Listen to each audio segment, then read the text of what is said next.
You're listening to the Oneofus.net podcast network.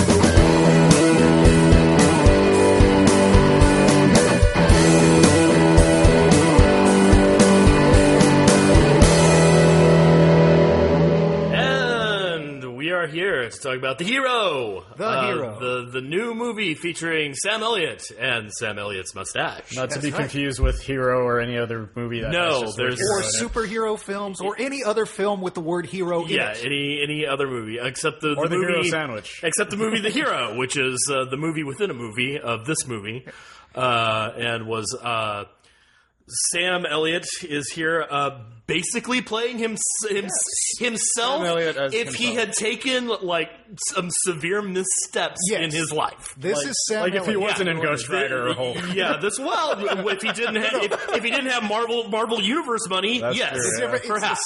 It is the Sam Elliott who is relying only on voiceover work. Yeah. And cowboy work. But this is the Sam Elliott that, obviously, the real Sam Elliott is a successful character actor whom you will all recognize if you've ever seen a Western made in the past 30 years. Or a Folgers commercial. No, that's Johnny Cash who does that. He's doing it now, though. Is he now? Yeah. See, he's getting all That was the joke. actors. That's why I laughed so hard in the movie. Because I relate that to the Beef Council commercials he did, okay. which he replaced Robert Mitchum. He's been replacing a lot of people. That was like the beef coffee and beef. That's what Sam Elliott makes you want to consume. because he's the quintessential American male, which is why this is a very interesting project for Sam Elliott. Absolutely. Because Sam Elliott is not the guy you think of when you think art house movie. And a role written specifically for him. Not only specifically for him, and not only is he playing this kind of, shadow reality version of himself, but his ex-wife is played by his actual wife, Catherine Ross. Which is another thing. He's like, this is a guy who's divorced, who's...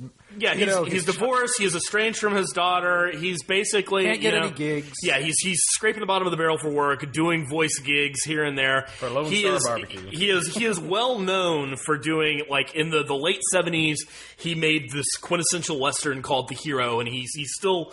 known for that, but he's definitely slipped under the radar at this point, and really his life consists of wishing things were better and getting righteously stoned with his pothead ex co-star played by Nick Offerman, who's fantastic. Yeah, he's traveling off of he is kind of the exact opposite of Ron Swanson in this movie.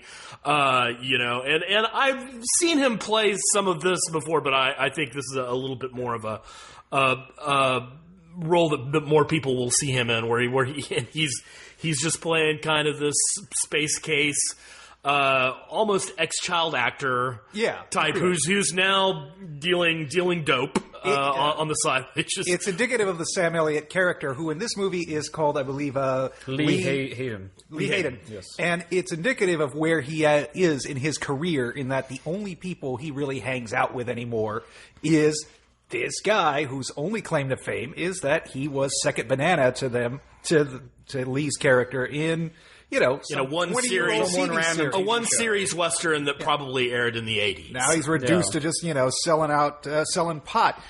But what happens along the way in this movie, and it happens very early on, we discover that the character, Sam Elliott's character, has been diagnosed with terminal cancer. He's got pancreatic cancer, right. One of the very nasty kinds. There's really no way back from that. Yeah. It's very rare. And he's diagnosed with it. It kind of made me think of the movie almost like an alternate John Wayne reality, like if John Wayne was living in this time frame, because he had cancer towards the very end kind of thing. So it had this kind of weird... like double alternate reality for me when it came to that sort of thing. See, it is an actor who at the end of his life, or near the end of his life, realizes, and this is the sort of classic setup in these sorts of movies where a guy realizes he's about to die, and suddenly it occurs to him that maybe he should start putting all his ducks in a row and get his shit together. Yeah.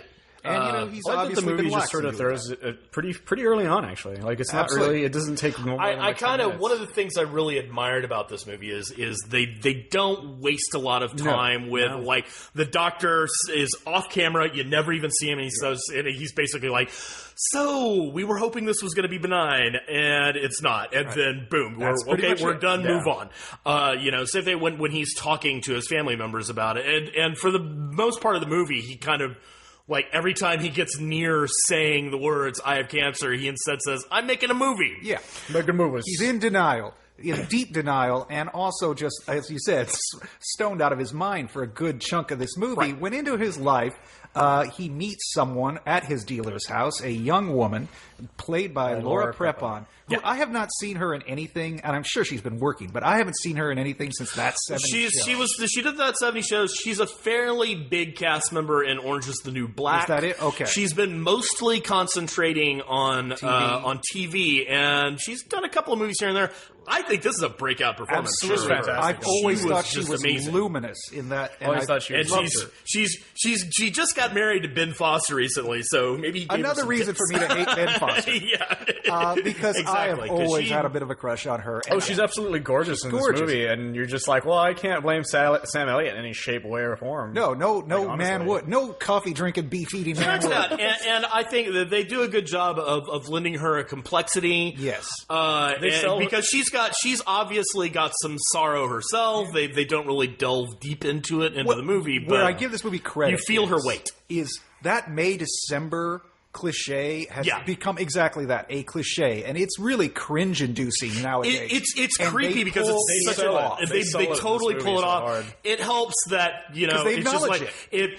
If Sam Elliott asked me to kiss him, I probably would just because of the voice. Yeah, because you've just never been close to that kind of mustache. Exactly. It's like, my God, the mellifluosity and the mustache. It's like sinking into a shag carpet in my face. This would be like the 70s on acid, just, right on my mouth. And the thing is, this is what this reminded me of in a very positive way. It reminded me, oddly enough, of Unforgiven and Wayne's last film, The Shootist. Yes. Which is... Yeah. Well, it's very much... this entire movie is a meditation on mortality, specifically this one individual's mortality and, how they're dealing with it. One of the centerpieces of the movie is that he is notified by a society that celebrates Western movies that he has won their Lifetime Achievement Award.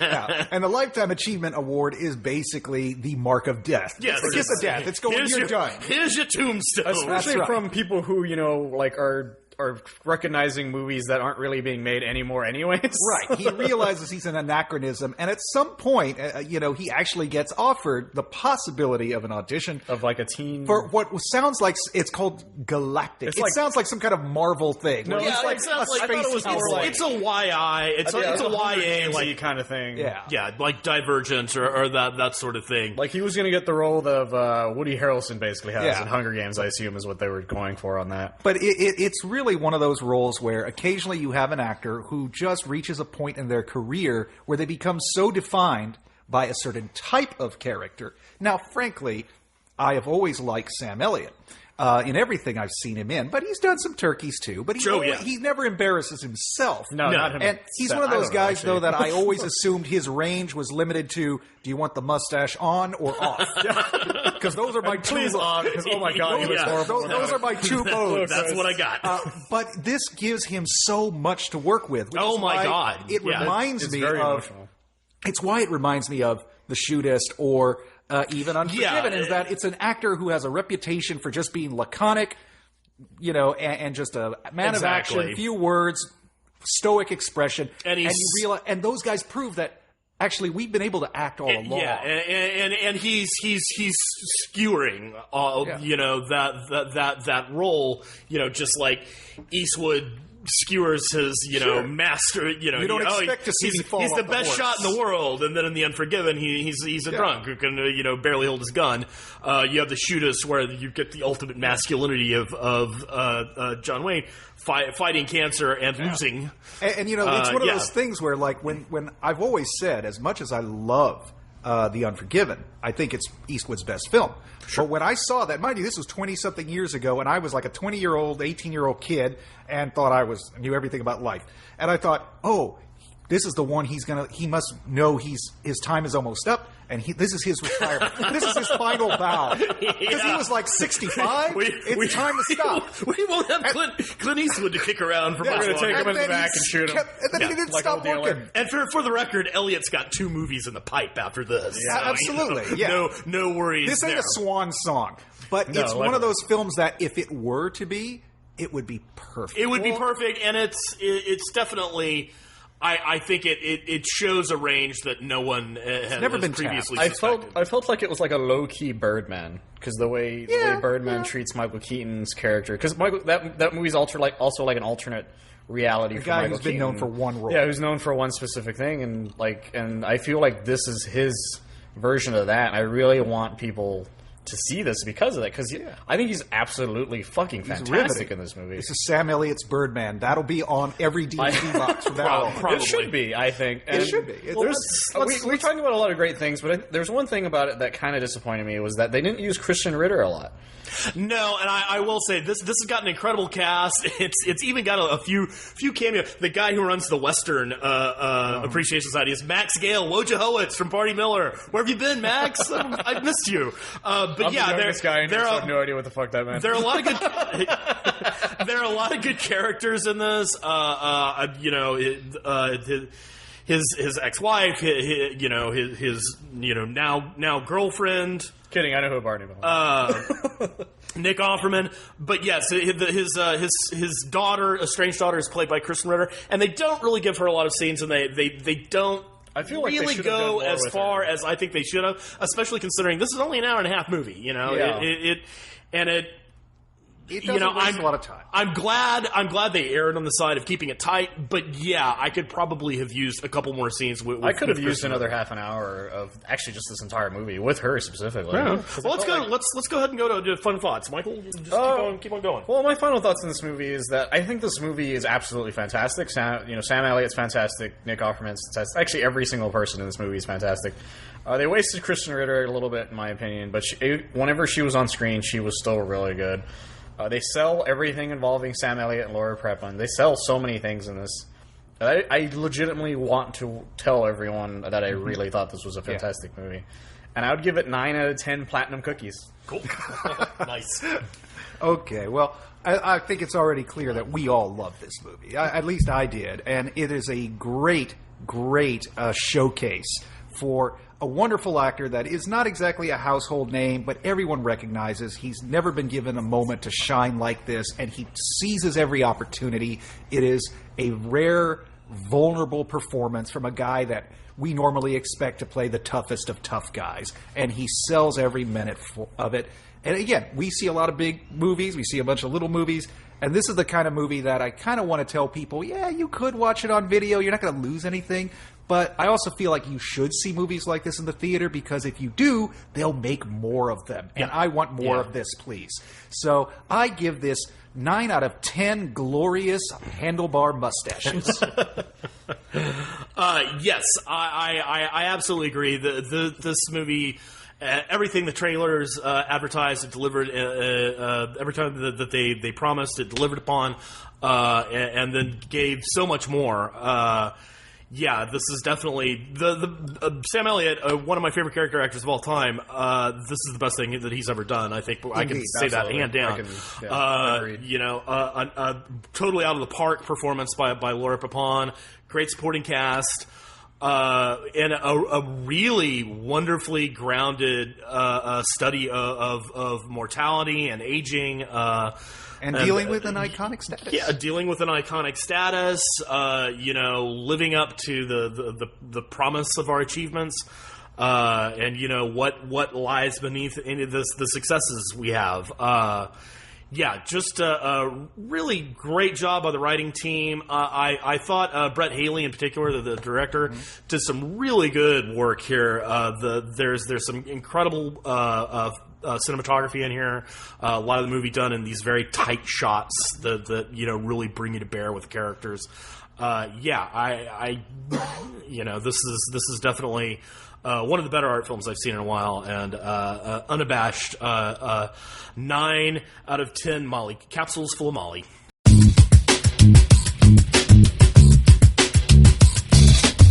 Oneofus.net has been your one-stop shop for all things geek for years. But there's a side to them many of you have never heard.